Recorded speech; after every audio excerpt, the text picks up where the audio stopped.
పవన్ కళ్యాణ్ ఇప్పటి వరకు 3 పెళ్లిళ్లు చేసుకున్నారు. ఈ విషయం అందరికీ తెలిసిందే. మొదట వైజాగ్ కి చెందిన యువతిని పెళ్లి చేసుకున్నారు, విడాకులు ఇచ్చారు.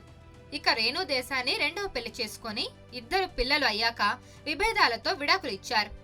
రేణు దేశాయ్ పవన్ కళ్యాణ్ కు పుట్టిన పిల్లలే అఖిరానందన్, ఆద్య. వీళ్ళిద్దరూ ఎప్పుడూ పవన్ కళ్యాణ్ వెంటే ఉంటారు.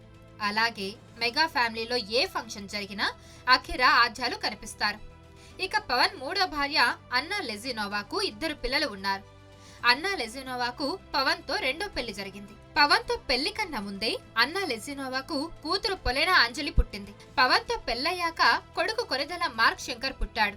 ఇంతవరకు ఎప్పుడు వీళ్ళిద్దరూ మాత్రం బయటకు రాలేదు. ఇప్పుడు సడన్ గా ఆద్య వెంట పవన్ తన చిన్న కూతురు పొలెనాను తిరుమలకు తీసుకెళ్లడంతో ఒక్కసారిగా అందరి దృష్టి ఆమెపై మళ్లింది. ఆద్య, పొలెనా ట్విన్ సిస్టర్ లా ఉన్నారంటూ ఫ్యాన్స్ కమెంట్స్ చేస్తున్నారు.